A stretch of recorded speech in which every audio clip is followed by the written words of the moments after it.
My sister slapped me, so I cut her off in the most savage way possible. She slapped me, right across the face.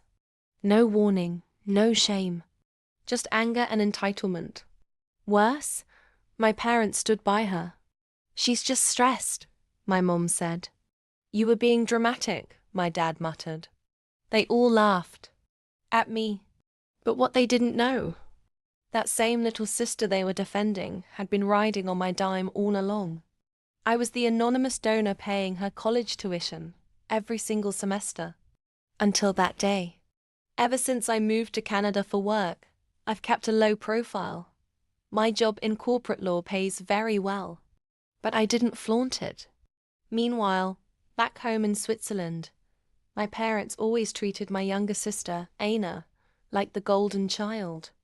She got into an elite arts university in Paris, but couldn't afford it. I anonymously covered her tuition through a private sponsor channel.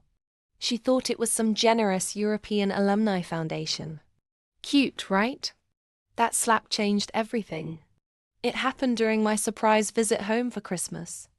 Aina asked to borrow my coat, the one I just bought. When I said no, she flipped. You think you're better than us now, huh?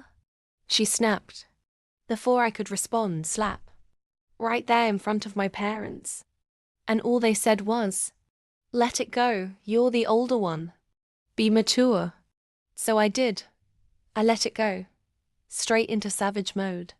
That night, I logged into the private tuition portal and revoked the next payment, the final one that would have covered Aina's graduation semester.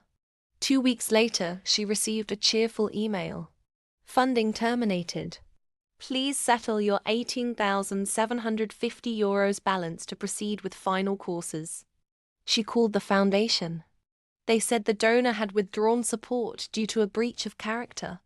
She was devastated, begging, crying. My parents were furious, at the foundation, of course. Then I dropped the bomb. I invited them all to brunch, paid the bill in full, left a generous tip. Then the first handed Aina a letter in the same fancy envelope the foundation used. She opened it. Read the words silently. Her face went pale. It read, for years I've watched you shine on a stage I paid for. You didn't owe me gratitude, but you owed me respect. The slap? That was your final scholarship interview. You failed. She looked up at me in shock. You? She whispered. I just smiled, picked up my purse and said, respect is earned, not slapped out of people. She couldn't pay. She had to defer graduation. Her friends moved on. She stayed behind. And my parents? They finally saw who the real backbone had been all along. But the damage was done. I didn't do it for applause. I did it for peace. And maybe, just a little bit of payback. So next time someone slaps you thinking you're just the sibling, remind them. Some donors don't wear name tags. Like, share and subscribe for more shocking revenge stories with the kind of twist that makes karma taste extra sweet. Because silence isn't weakness. Sometimes, it's strategy.